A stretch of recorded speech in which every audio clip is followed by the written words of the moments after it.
Selamat pagi, selamat hari Sabat.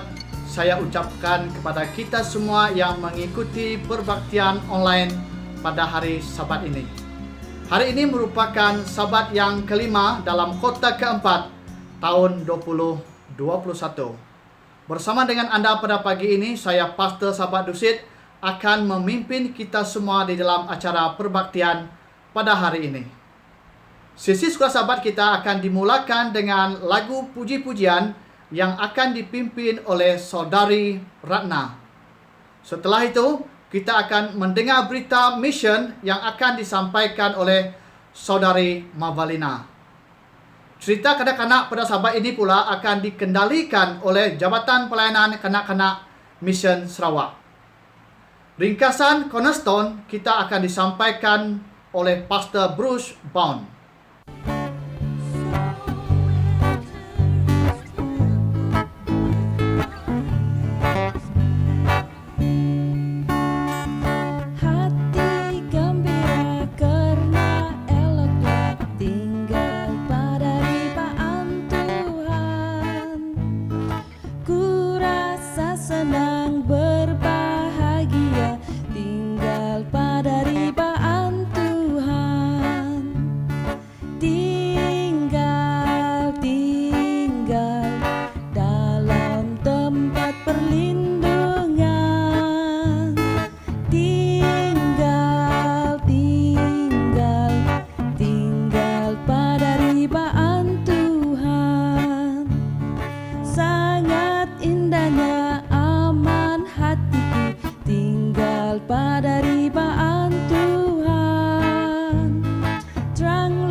Tajuk berita misi kita pada Sabat ini ialah Mesej Injil yang Sedap dari negara Jepun. Hasegawa Haru mahu membuka sebuah restoran di negara Jepun, di mana orang boleh menjadi sehat seperti yang saya alami kunjungan kesihatan Adventist di negara Alabama, Amerika Syarikat, USA. Hasegawa Haru dan suaminya pergi ke Alabama, Amerika Syarikat untuk merawat penyakit kanser yang ada pada suaminya. Dia seorang Kristen Seventh-day Adventist dan suaminya seorang yang bukan Kristen. Semasa kami memakan makanan vegan dan bersenam, tubuh badan kami mula berubah. Saya mula turun banyak berat badan. Suami saya pun berhenti merokok. Suami saya mula membaca dan belajar Alkitab Suci dan kemudian dibaptiskan. Selepas seminggu, suami saya dibaptiskan, dia meninggal di usia 56 tahun. Sekembalinya ke negara Jepun, saya memeriksa akaun simpanan. Saya mendapati bahwa wang tersebut tidak mencukupi. Saya ingin menggunakan wang saya itu untuk memberitakan dan menyebarkan Injil di negara Jepun. Saya mula berdoa dan membaca ayat di Yesaya 55 ayat 13. Sebagai ganti semak duri dan tumbuh pohon sanobar, dan sebagai ganti kecubung dan tumbuh pohon murad, dan itu akan terjadi sebagai kemasyhuran bagi Tuhan, sebagai tanda abadi yang tidak akan lenyap. Pada masa itu, saya tahu bahwa saya ingin membuka sebuah restoran di mana saya akan dapat membantu orang-orang menjadi sehat, sama seperti apa yang saya buat di negara Alabama, USA sebelum ini, dengan harapan membawa mereka kepada Yesus. Secara jujurnya, saya tidak tahu menahu mengenai bisnis restoran, tetapi saya menghadiri kelas masakan vegan Adventist untuk mendapat beberapa idea dan kemudian mencipta sendiri menu vegan saya di restoran itu nanti. Restoran ini telah memberikan saya banyak peluang untuk membuat lebih banyak lagi untuk menyumbang makanan sihat kepada orang ramai. Seorang pelanggan yang ada penyakit kanser telah menjadi pelanggan tetap restoran ini kerana ingin memakan makanan sihat. Tujuan utama restoran Marty saya ialah untuk membawa orang kepada Yesus Kristus. Ellen White pernah berkata, restoran-restoran kita harus dibuka di kota-kota kecil dan besar. Kalau tidak, bagaimana pekerja-pekerja dapat menjangkau dan mengajar orang-orang mengenai prinsip-prinsip cara hidup yang benar? Itulah sebabnya saya membuka restoran ini. Ia adalah restoran Tuhan. Tuhan sedang membantu saya mengurus restoran ini, dan Tuhan punya restoran ialah Yesus Kristus. Terima kasih dan selamat hari Sabat. Tuhan memberkati.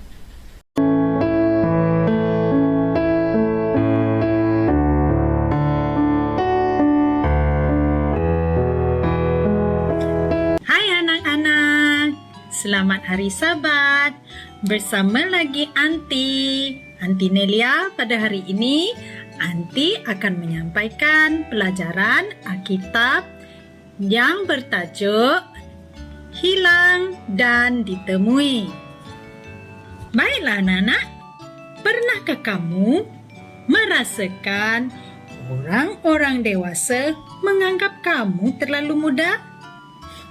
Adakah kamu mahu agar mereka memberikan kamu melakukan sesuatu perkara yang sangat penting? Dan dapatkah kamu melakukan sesuatu perkara itu dengan baik?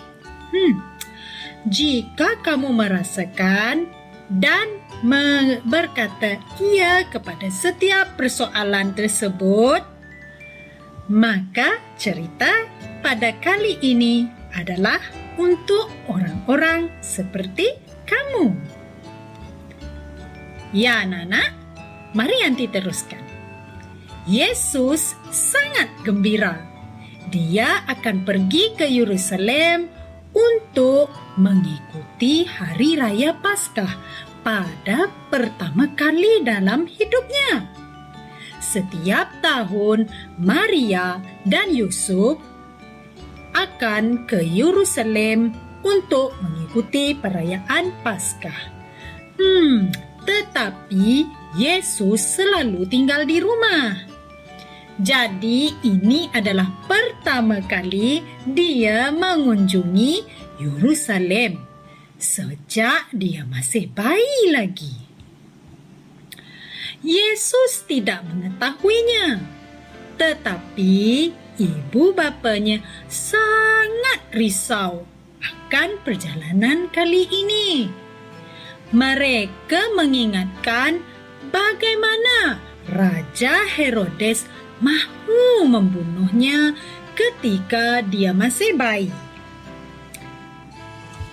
Berkunjung dengan sepupu-sepupunya dan sahabat-sahabatnya adalah sesuatu yang sangat menyeronokkan.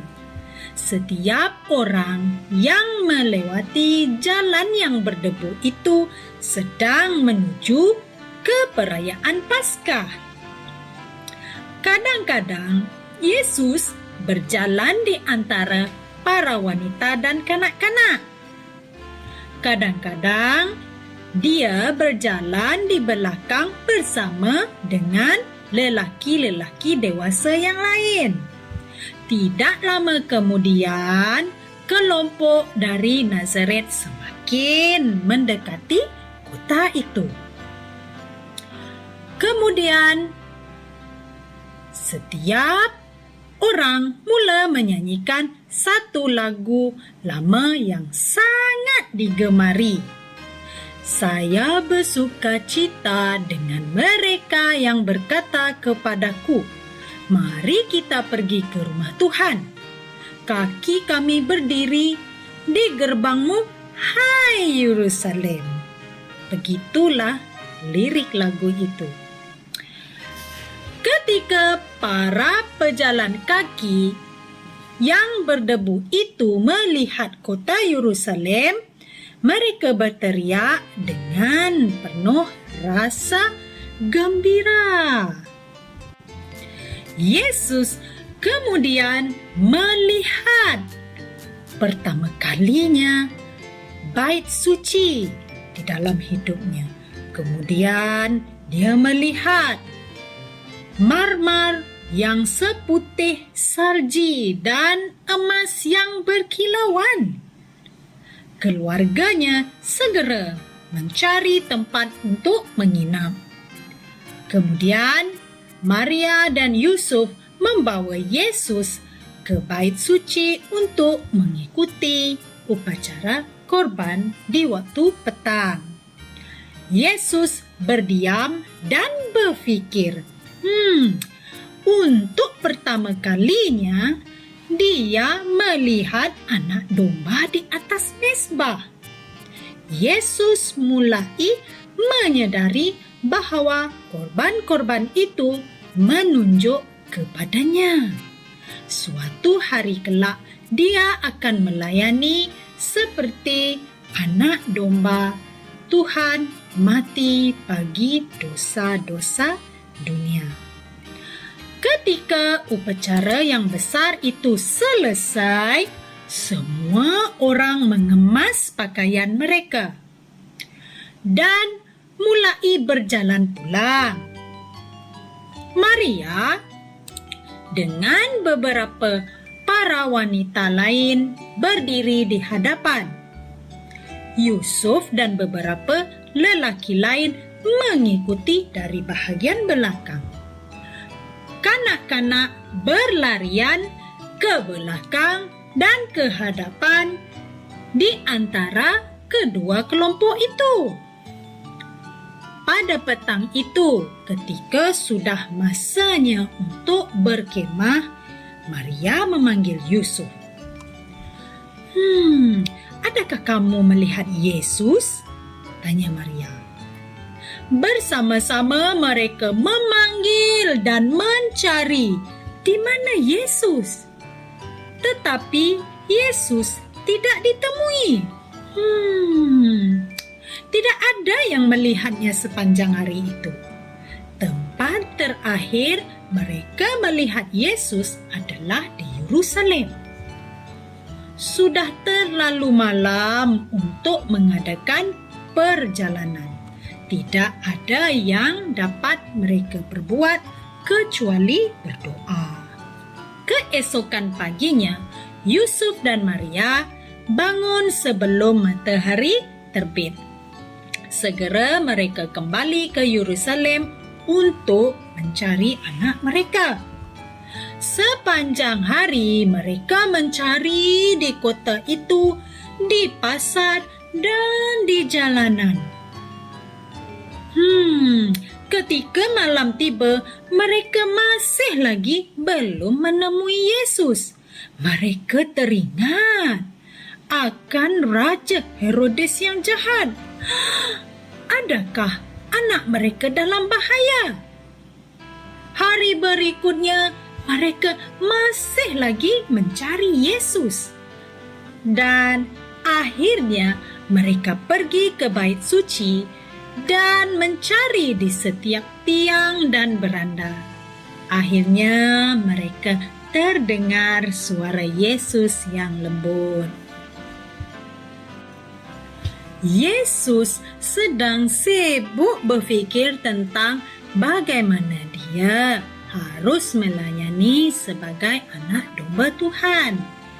Dia telah tinggal di bait suci, mencuba untuk belajar semua yang dia dapat pelajari. Yusuf dan Maria telah menemui Yesus di antara guru-guru yang sedang mendengar dan mengajukan persoalan. Para guru di sana kagum dengan pengetahuan yang diperolehi oleh Yesus. "Nang!" Maria berseru saat dia berlari menuju ke arahnya. "Mengapa kamu melakukan hal ini kepada kami? Kami sangat risau. Kami sudah mencari kamu di semua tempat." Yesus melihat kepada ibu bapanya dengan terkejut. "Mengapakah kamu mencari aku?" dia bertanya. "Tidakkah kamu tahu bahwa aku harus berada di rumah Bapakku?" Yesus menunjukkan bahwa dia mengetahui siapa bapanya yang sebenar. Dia merasa selesa di dalam bait suci itu, kerana itu adalah rumah bapanya. Yesus melihat betapa Maria dan Yusuf mengambil berat mengenainya. Dia mengasihi mereka. Dia menurut lalu pulang ke Nazaret bersama-sama mereka. Tuhan ingin agar dia terus melayani di rumah dan di tempat pertukangan untuk beberapa tahun lagi. Ya anak-anak, sama seperti Yesus, kita dapat melayani di rumah, di sekolah, dan di gereja. Kita dapat melayani Tuhan di mana-mana saja kita berada.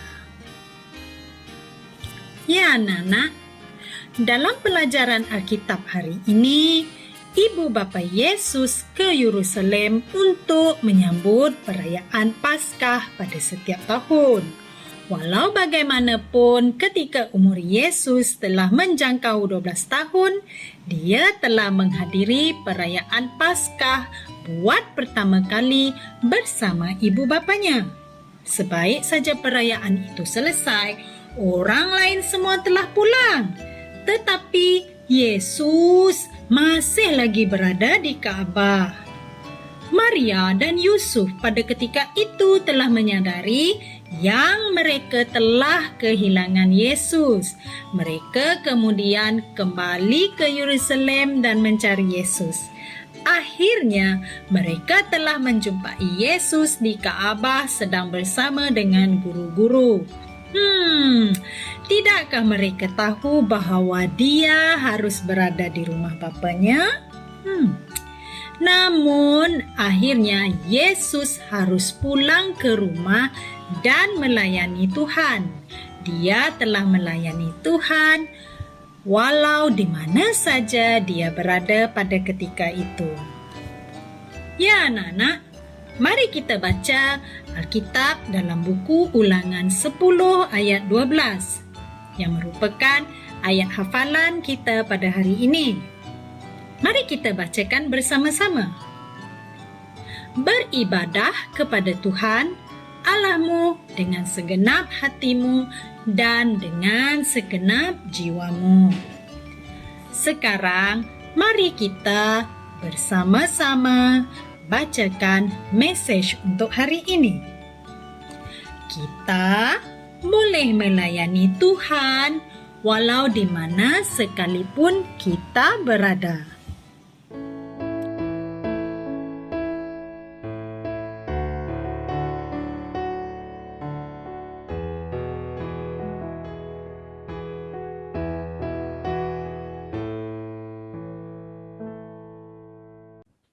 Selamat pagi dan selamat hari Sabat. Untuk ringkasan konsul remaja kita pada Sabat ini, itu pelajaran kita yang kelima yang bertajuk Cara Saya versus Cara Tuhan.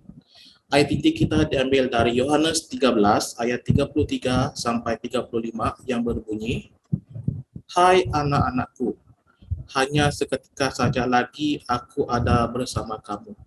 ke tempat aku pergi. Tidak mungkin kamu datang. Demikian pula aku mengatakan sekarang juga kepada kamu. Aku memberikan perintah baru kepada kamu, yaitu supaya kamu saling mengasihi, sama seperti aku telah mengasihi kamu. Demikian pula kamu harus saling mengasihi. Dengan demikian, semua orang akan tahu bahwa kamu adalah murid-muridku, yaitu jikalau kamu saling mengasihi.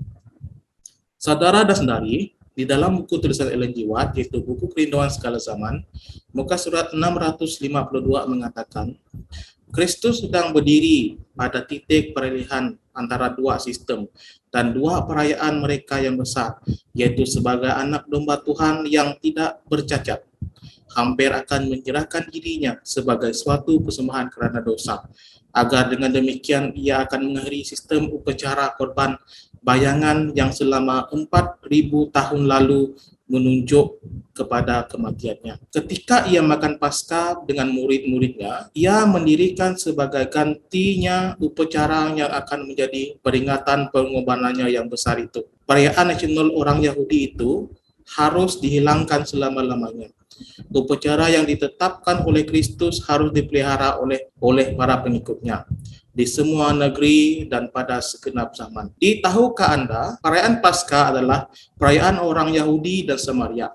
Tujuan perayaan tersebut diadakan untuk mengingati perbuatan Tuhan di dalam menjaga orang-orang Yahudi apabila dia membunuh semua anak lelaki sulung di Mesir. Perkataan Passover atau Paskar yang berasal dari bahasa Yunani, Pesas yang bermaksud hanya lalu, adalah apa yang dilakukan oleh Tuhan apabila malaikat maut hanya lalu di setiap rumah orang-orang Yahudi yang mempunyai darah di tiang pintu rumah mereka. Perayaan tersebut disusul dengan perayaan 7 hari perayaan roti tanpa ragi yang memperingatkan mereka mengenai perjalanan keluar mereka dari Mesir dan dibebaskan dari penghambaan. Perayaan Paskah bermula pada hari yang ke-15 dalam bulan Nisan, bulan penuh pada bulan tersebut.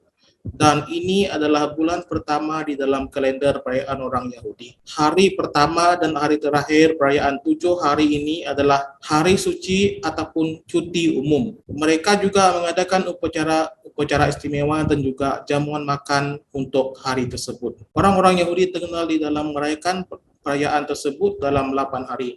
Kebanyakan masih mengamalkan tradisi ini.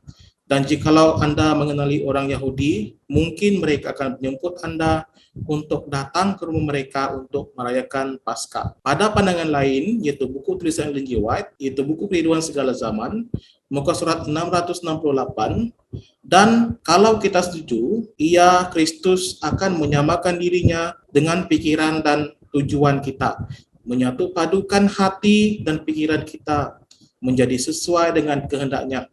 Sehingga bila menurut dia berarti kita melaksanakan dorongan hati kita sendiri. Sampai di sini saja ringkasan konsen remaja kita pada sahabat ini. Semoga kita berjumpa lagi dan Tuhan memberkati.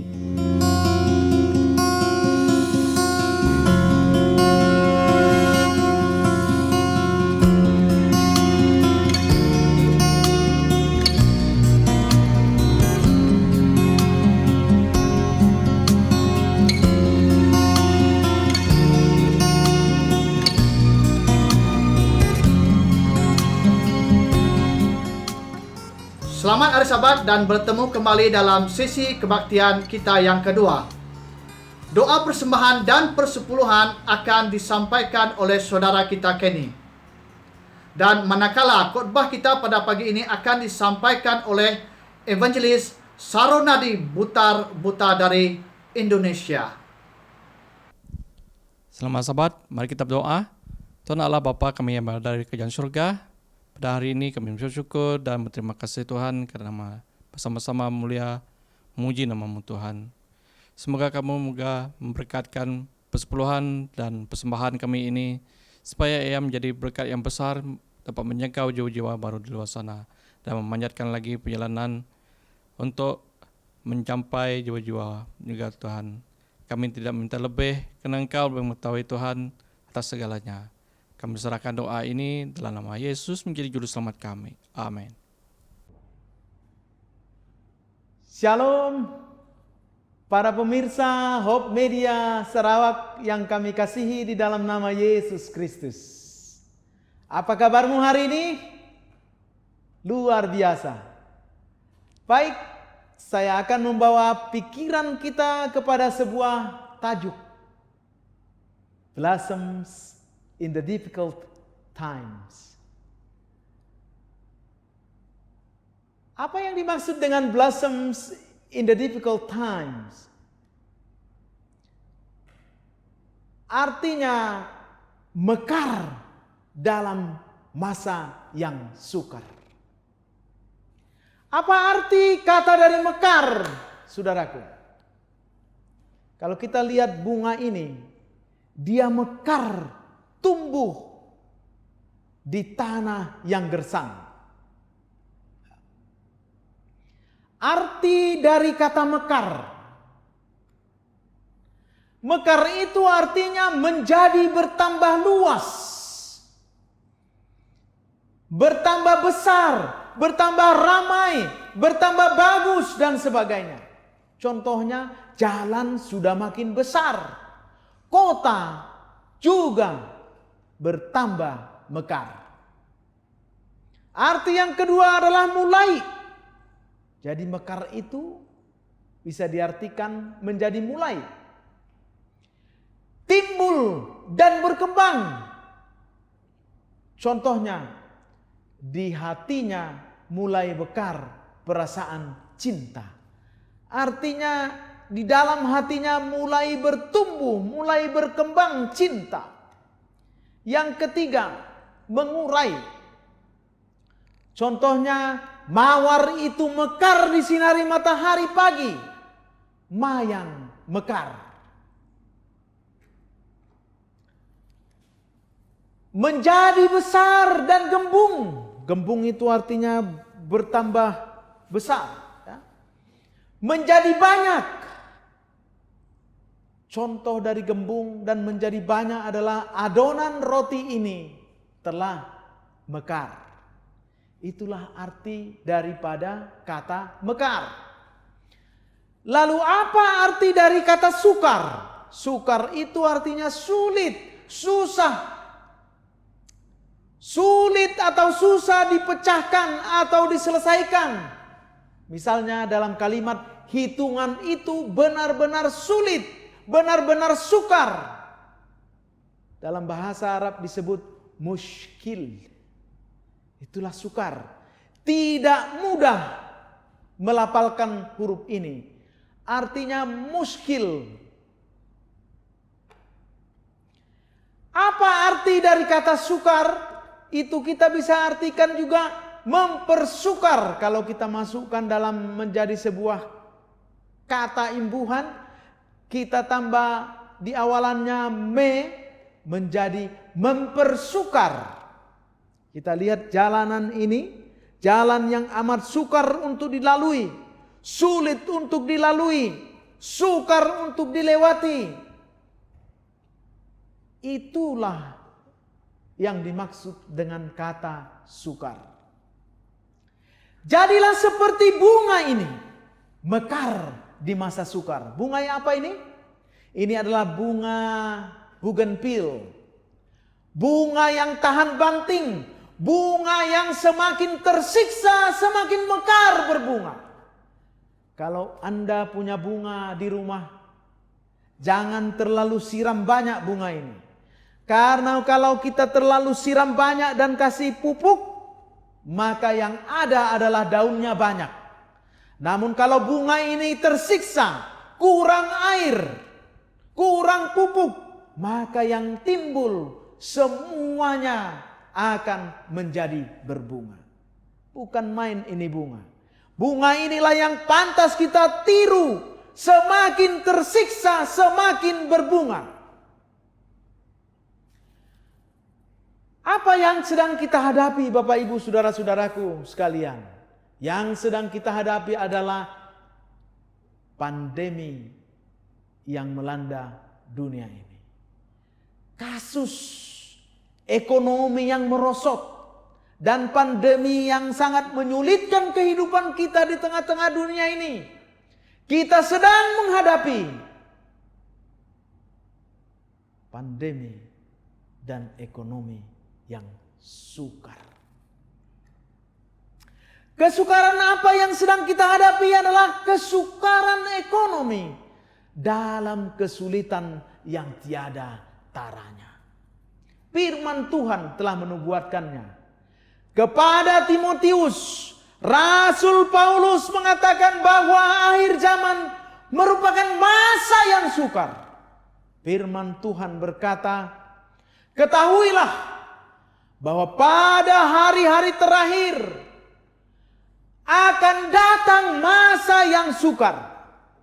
Kita boleh membacanya di dalam 2 Timotius 3 ayatnya yang pertama. Akan datang hari-hari, masa-masa yang sukar. Kita telah berada di akhir zaman, Bapak Ibu saudara-saudaraku. Kita ada di penghujung zaman. Oleh karena itu, marilah kita belajar untuk senantiasa tumbuh di masa yang sukar. Pandemi ini adalah sebuah situasi yang out of control. Kita tidak bisa kontrol ini pandemi. Kalau kita tanya para ahli, mereka pun tidak tahu bila mana ini akan berakhir. Kita melihat virus ini bermutasi dari satu tipe ke tipe yang lain. Sekarang sudah sampai pada varian Delta. Varian Delta ini membuat negara-negara di dunia ini sengsara oleh karena penularannya yang teramat cepat dan dahsyat. Media sosial dipenuhi berita duka cita. Setiap hari Facebook kita, Twitter kita dipenuhi oleh berita-berita duka. Baru 3 hari yang lalu dia berstatus di Facebook. Hari yang keempat sudah habis, sudah meninggal. Statistik paparan COVID-19 mencapai puncaknya 57.000 per hari terpapar oleh COVID-19. Dulu yang wafat adalah teman kita punya teman. Masih jauh ya. Teman kita yang punya teman. Sekarang enggak lagi. Sekarang sudah dekat. Yaitu kawan kita sendiri yang menjadi korban. Bahkan mungkin kerabat kita yang menjadi korban. Ekonomi global terpuruk. Banyak orang yang stres, jatuh miskin. Namun ada pula yang beruntung, nikmat dalam kesusahan ini. Begitulah kehidupan. Ekonomi terpuruk, bisnis. Saudaraku, saya adalah seorang pegiat bisnis. Bertahan saja dalam bisnis itu sudah dianggap menjadi prestasi. Itulah akibat dari pandemi yang kita hadapi. Bisnis akomodasi mati suri. Bisnis persiaran keok. Bisnis apa saja. Gaji dipotong, bonus dipotong. They cut down your salary. Penghasilan berkurang. Orang Indonesia katakan PHK, terminations, terjadi di mana-mana. Dunia terseok-seok oleh karena pandemi yang menyiksa ini. Mari kita belajar. Belajar memahami Allah melalui pengalaman seorang nabi yang bernama Habakuk. Habakuk ini mempercayai Tuhan dengan hati yang genap, hati yang hebat, hati yang kuat, hati yang sangat tertuju dan kukuh berdiri bahwa Tuhan adalah tempat perlindungannya. Habakuk adalah seorang nabi di Yehuda yang hidup pada zaman raja-raja. Buku ini ditulis kira-kira abad atau tahun 605 sampai dengan 586 sebelum Masehi.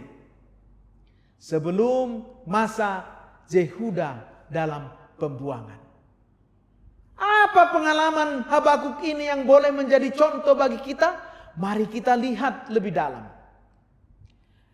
Dia banyak menyaksikan keadaan masa-masa sukar yang out of control pada zamannya. Pada akhirnya, persepsi dan sikap dan respons Habakuk benar menghadapinya. Sudahkah respon kita benar menghadapi situasi yang kita sedang hadapi ini? Sudahkah kita benar dan bersikap menghadapi situasi yang sukar saat ini? Apakah kita sudah benar menghadapinya? Firman Tuhan berkata demikian. Di dalam Habakuk 3 ayat 17 sampai dengan ayatnya yang ke-19 dikatakan, sekalipun pohon ara tidak berbunga, pohon anggur tidak berbuah, hasil pohon zaitun mengecewakan. Sekalipun ladang-ladang tidak menghasilkan bahan makanan, kambing domba terhalau dari kurungan, dan tidak ada lembu sapi dalam kandang. Namun aku bersorak-sorai dalam Tuhan, beria-ria dalam Allah yang menyelamatkan aku. Allah Tuhanku, kekuatanku. Ia membuat kakiku seperti kaki rusa. Ia membiarkan aku berjejak di bukit-bukit. Inilah yang diutarakan oleh Habakuk ketika dia menghadapi situasi yang out of control di dalam masa-masa hidupnya. Bagaimana kita bersikap menghadapi dunia yang out of control ini?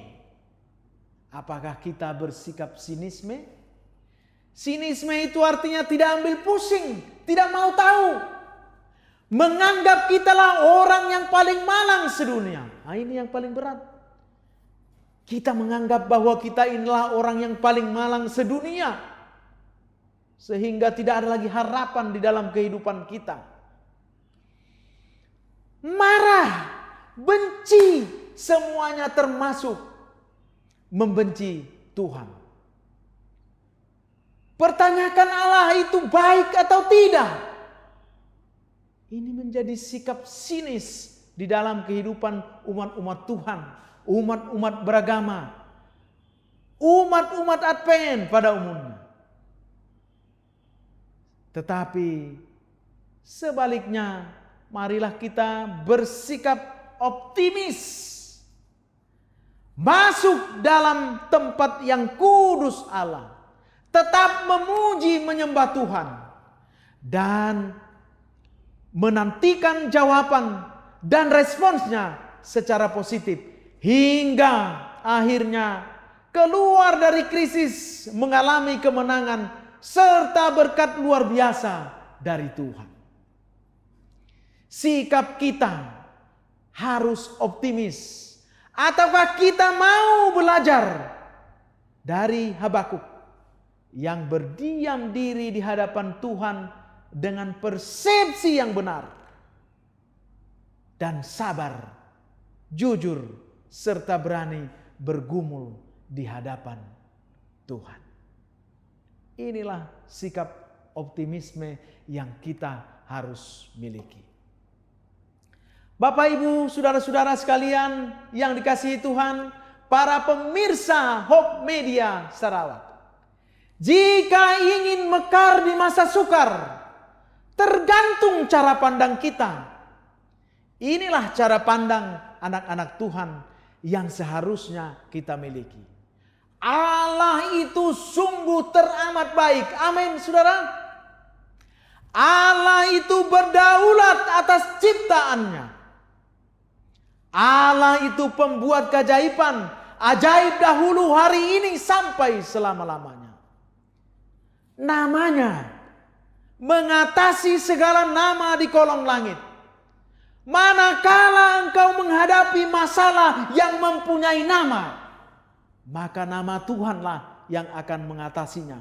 Sebab nama Tuhan mengatasi segala nama yang ada di kolong langit. Amin. Saudaraku, Allah itu adalah Alfa dan Omega. Dialah yang awal dan dialah yang akhir. Segalanya tercipta oleh karena Dia. Oleh karena Dialah kita ada di tengah-tengah dunia ini. Mari kita bahas pengalaman Habakuk satu persatu. Yang pertama ayat ke-17. Ayat yang ke-17 ini berisi uraian curahan hati. Kami sebut seringkali mempersingkat bahasa ini. Curahan hati itu kami sebut dengan curhat. Jadi kalau saya berkata curhat, itu artinya curahan hati. Apakah curhat yang dilakukan oleh Nabi Habakuk kepada Tuhan? Jika engkau menghadapi masalah dalam hidupmu, curhatlah kepada Tuhan. Jangan curhat kepada manusia. Manakala engkau curhat kepada manusia, maka dia akan curhat juga kepada orang lain. Dan apa yang engkau curhatkan, itu menjadi berita di dalam media-media yang ada pada saat ini. Curhat yang aman adalah curhat kepada Tuhan. Mari kita lihat curhat yang pertama. Percayalah kepadanya setiap waktu, hai umat. Curahkanlah isi hatimu di hadapannya. Allah ialah tempat perlindungan kita. Mazmur 62 ayatnya yang ke-9. Curhat yang pertama. Poinnya ialah walau tidak ada harapan. Ketika Habakuk menghadapi permasalahan-permasalahan pada zamannya, dia melihat, waduh, sudah tidak ada harapan. Seperti orang yang berjalan di sebuah jembatan dan jembatan itu putus. Tidak ada lagi harapannya. Seperti orang yang mendorong sebuah batu besar mendaki ke puncak gunung. Sepertinya sudah tidak ada harapan lagi. Di dalam ayatnya itu dijelaskan, sekalipun pohon ara tidak berbunga. Berbunga itu adalah harapan. Jadi jika tidak berbunga artinya tidak ada harapan. Hidup kelihatannya sudah tidak ada harapan. Belajarlah kepada Habakuk bagaimana dia berharap. Mungkin saat ini ada di antara saudara yang terpapar COVID, kehilangan kerabat, kehilangan keluarga.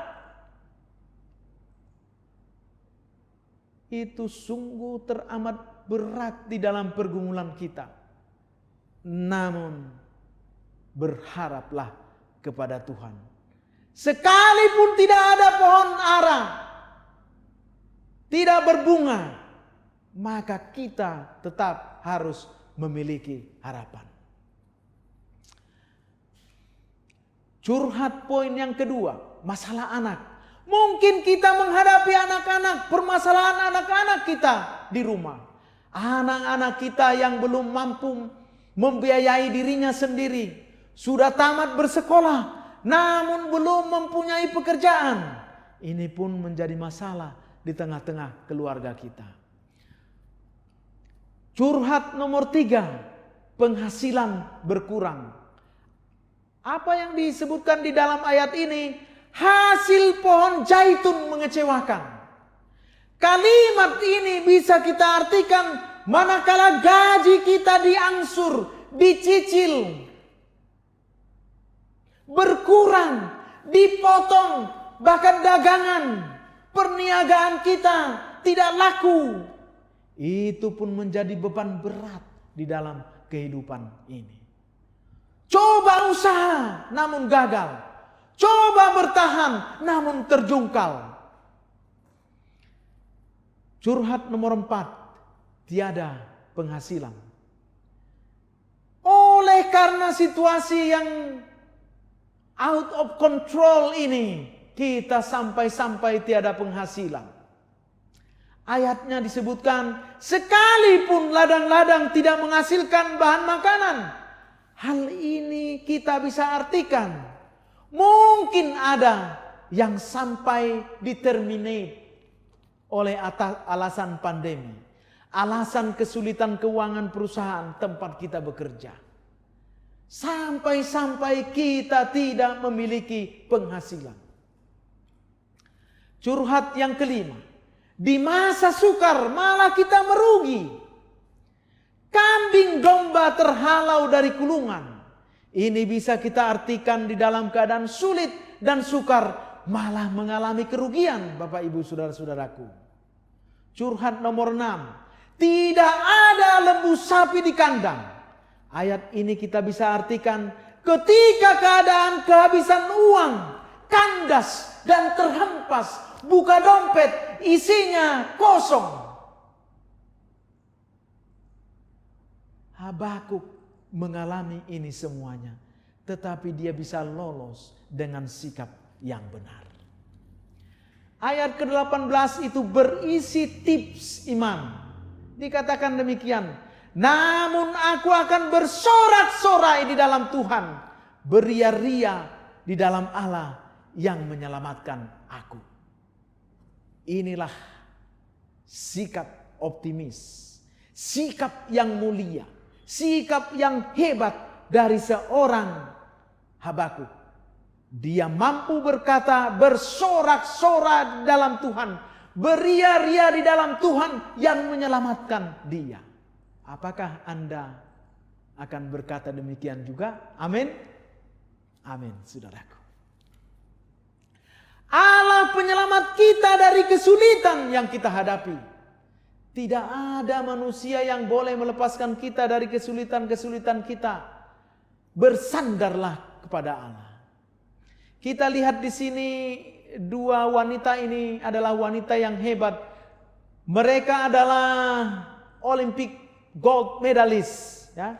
Mereka ini ketika mereka bertanding dikatakan seseorang menteri bertanya kepada Grace. Dia katakan, Grace, kenapa temanmu ini selalu berteriak? Dia katakan, memang saya katakan kepada dia, ayo teruslah bersorak untuk menyemangatin diri. Sebab menyemangatin diri itu melahirkan sugesti. Sugesti itu menghasilkan energi. Energi itu menghasilkan tekad yang positif. Oleh karena itu bersorak-sorailah di dalam nama Tuhan, saudaraku. Bersorak-sorailah di dalam nama Tuhan. Jika ingin mekar di masa sukar, lihat kedua bunga ini. Mereka tetap mekar di masa-masa yang sukar, masa-masa yang sulit, tetap mekar.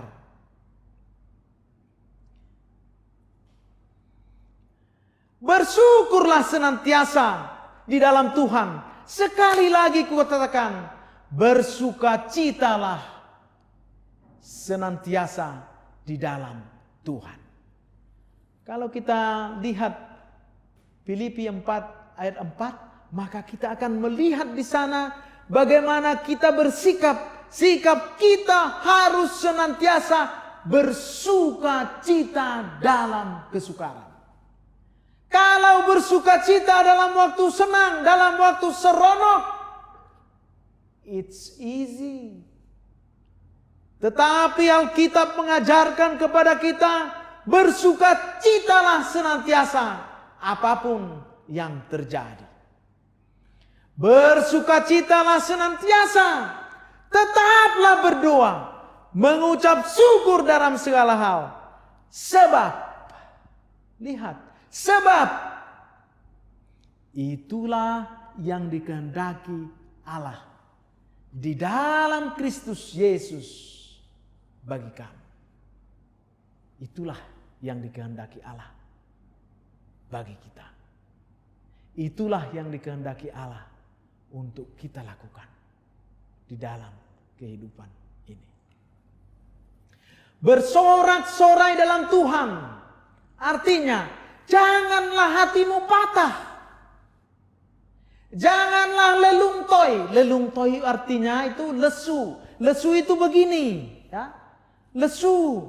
Lungai itu begini. Ya. Letoi itu jalannya lungai. Jadi jangan lesu, lungai dan letoi. Janganlah gundah gulana. Gundala itu adalah gundah gulana. Gundah itu artinya hatinya selalu bersedih, hatinya selalu terbebani, hatinya pahit. Bagi kaum muda, banyak kaum muda yang patah hati. Oleh karena itu jangan puji pela. Apa itu puji pela? Putus cinta pening kepala.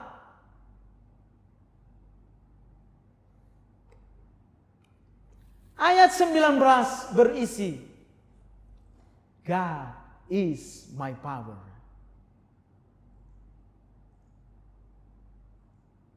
What? God is my power. Allah Tuhanku itu kekuatanku. Ia membuat kakiku seperti kaki rusa.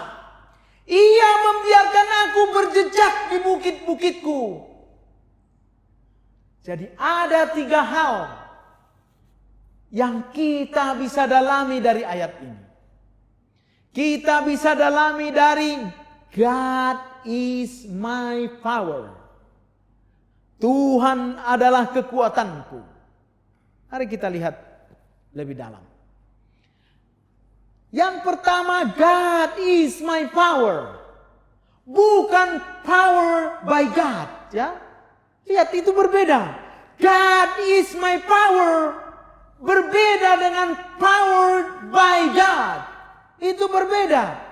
Tuhan sendirilah yang menjadi kekuatanmu.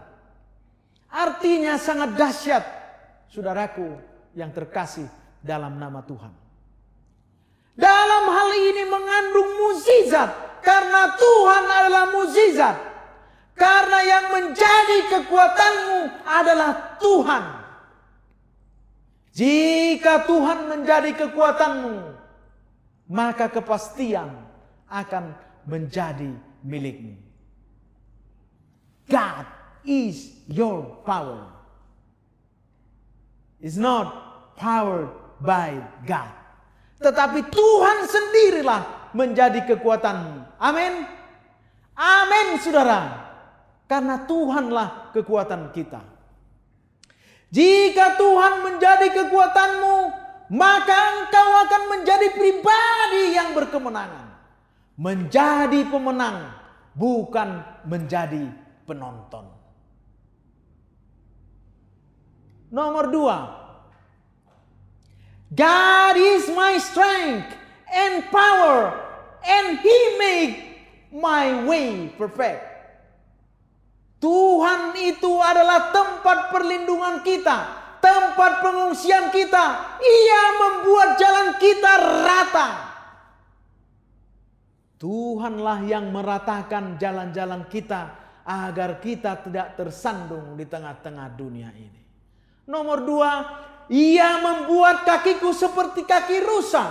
Kenapa harus kaki rusa? Kenapa bukan kaki gajah supaya lebih besar? Kenapa harus kaki rusa? Menjadi pertanyaan. Mari kita lihat perbandingan kekuatan antara rusa dan para predator. Kita lihat. Kecepatan berlari seekor rusa hanya 37 sampai 50 km per jam. Kecepatan berlari harimau 49 sampai 65. Kecepatan singa 80 km per jam. Kecepatan Citah bisa sampai 80 sampai dengan 130 km per jam. Namun rusa adalah yang terlambat daripada predator yang memangsanya. Dalam kelemahannya, rusa mengandalkan kakinya untuk menghindar, menjauhi, berkelit, merubah arah larinya dengan begitu dinamis. Rupanya rusa ini mengandalkan kakinya, mengandalkan kaki yang dianugerahkan Tuhan kepadanya. Rusa tidak mengandalkan kekuatannya untuk bertahan hidup, namun dia mengandalkan kelincahannya. Jangan andalkan kekuatanmu, namun andalkanlah Tuhan dalam kehidupan. Rusa tidak putus asa dalam kelemahannya, namun optimis walaupun ia lemah. Rusa tidak berhenti berusaha walau dia tahu citah lebih cepat darinya. Rusa dalam kelemahannya selalu menggali potensi dirinya. Sudahkah Anda menggali potensi diri Anda? Rusa mampu mekar di masa yang sukar di tengah-tengah predator. Predator kesulitan di tengah-tengah dunia ini siaga menghimpitmu. Di dalam Tuhan kakimu akan menjadi 4, karena kaki Tuhan yang akan menopangmu. Di dalam Tuhan engkau akan bergerak dinamis, lincah, dan menang dari kesulitan. Di dalam Tuhan engkau akan selalu berada di depan predator kesusahan. Walau kesusahan mengejarmu, namun kesusahan selalu berhasil engkau tinggalkan. Itulah sebabnya Tuhan mengandaikan seperti kaki rusa yang lincah.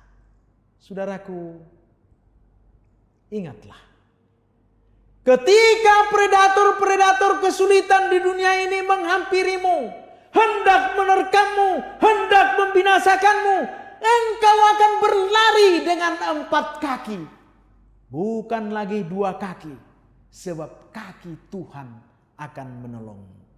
Menjadi doa dan harapan saya. Amin.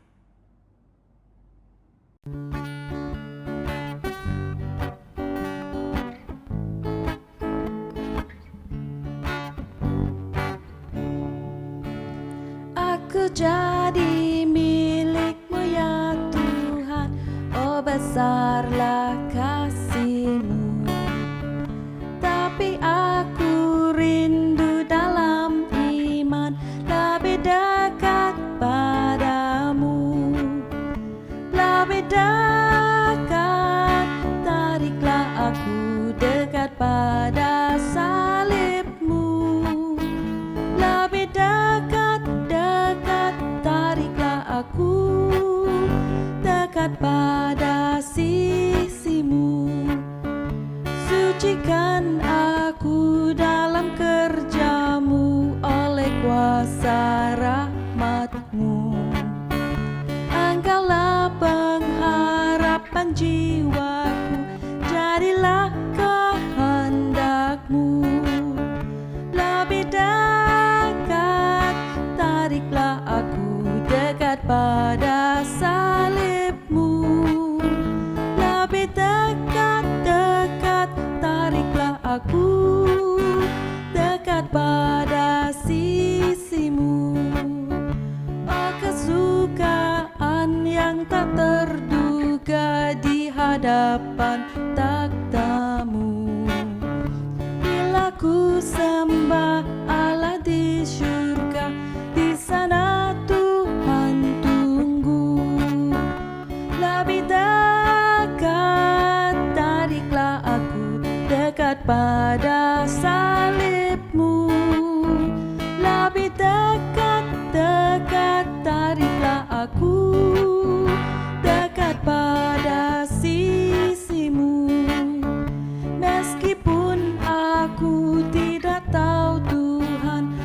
menunjukkan segala maksud-Mu.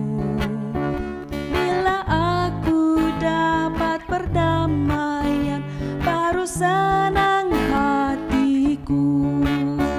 Lebih dekat, tariklah aku dekat pada salib-Mu.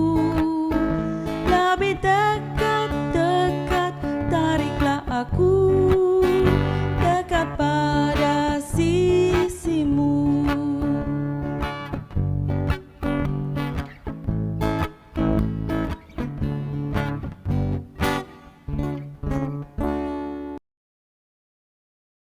Mari kita berdoa. Terima kasih Bapa, kami telah mendengarkan-Mu. Kami akan bersyukur senantiasa, akan senantiasa kuat di dalam menghadapi pencobaan di tengah-tengah dunia ini.